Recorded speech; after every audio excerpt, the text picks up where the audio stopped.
আসসালামু আলাইকুম ও রহমতুল্লাহ। আজ আমরা জানব সালাতে হাত কোথায় বাঁধা উচিত, বুকের উপর নাকি নাভির নিচে। আসুন কোরআন ও সহিহ হাদিসের আলোকে বিষয়টি যাচাই করি। সালাতের মধ্যে হাত বাঁধার পদ্ধতি নিয়ে অনেক মতামত আছে, কিন্তু আমাদের জন্য রাসূলুল্লাহ সাল্লাল্লাহু আলাইহি সাল্লামের সুন্নাহ সর্বোত্তম। আমরা আজ সহিহ হাদিসের আলোকে দেখব হাত কোথায় বাঁধা উচিত, বুকের উপর নাকি নাভির নিচে। আসুন কোরআন ও সহিহ হাদিস দ্বারা বিষয়টি যাচাই করি। কোরআনের দৃষ্টিকোণ। কোরআনে বলা হয়েছে, লাকাদ কানা লাকুম ফি রাসূলিল্লাহি উসওয়াতুন হাসানাহ, নিশ্চয় তোমাদের জন্য রাসূলুল্লাহ সাল্লাল্লাহু আলাইহি সাল্লামের মধ্যে রয়েছে সর্বোত্তম আদর্শ। সূরা আহজাব। তাই আমাদের রাসূলুল্লাহ সাল্লাল্লাহু আলাইহি সাল্লামের সুন্নাহ অনুযায়ী আমল করতে হবে। সেই হাদিস অনুযায়ী হাত বাঁধার স্থান। ১, বুকের উপর হাত বাঁধা সহিহ হাদিস দ্বারা প্রমাণিত। ওয়াইল ইবনে হুজর রাদিয়াল্লাহু তাআলা আনহু বলেন, আমি রাসূলুল্লাহ সাল্লাল্লাহু আলাইহি সাল্লামকে দেখেছি, তিনি সালাতে ডান হাত বাম হাতের উপর রাখতেন এবং বুকের উপর রাখতেন।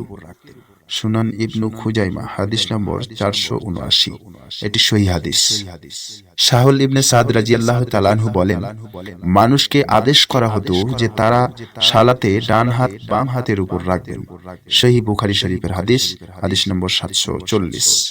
এই হাদিসগুলো থেকে স্পষ্ট বোঝা যায় যে রাসূলুল্লাহ সাল্লাল্লাহু আলাইহি সাল্লাম বুকের উপরই হাত রাখতেন। এবারে আসি নাভির নিচে হাত বাঁধার দলিল। এই দলিলটি কিন্তু দুর্বল। আলী রাদিয়াল্লাহু তাআলা আনহু এর একটি বর্ণনায় রয়েছে, নবী করিম সাল্লাল্লাহু আলাইহি সাল্লাম সালাতে নাভির নিচে হাত রাখতেন। সুনানে আবু দাউদ, হাদিস নম্বর 757। তবে এটি দুর্বল হাদিস, এটি সহিহ হাদিস নয়। মুহাদ্দিসগণ একমত যে এই হাদিসটি সহিহ নয়। সাহাবা ও উলামাদের মতামত। শাইখ আলবানী রাহিমাহুল্লাহ বলেন, বুকের উপর হাত বাঁধাই সহিহ হাদিস দ্বারা প্রমাণিত। শাইখ ইবনে উথাইমিহ রাহিমাহুল্লাহ বলেন, বুকের উপর হাত বাঁধাই বেশি সহিহ।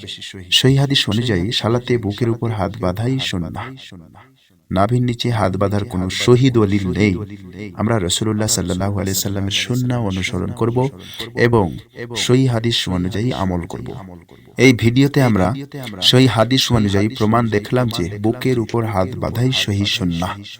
আসুন আমরা রাসূলুল্লাহ সাল্লাল্লাহু আলাইহি সাল্লামের সুন্নাত অনুসরণ করি। আল্লাহ আমাদের সকলকে সহিহ আমল করার তৌফিক দান করুন। আমিন। আরো অধিকতম জানতে আমার চ্যানেলটিকে সাবস্ক্রাইব করুন এবং যদি কোনো বিষয়ে প্রশ্ন থাকে অবশ্যই কমেন্টে জানাবেন। আমি কমেন্ট দেখে অবশ্যই ভিডিওতে আপনাদের উত্তর দিয়ে দেব ইনশাআল্লাহ।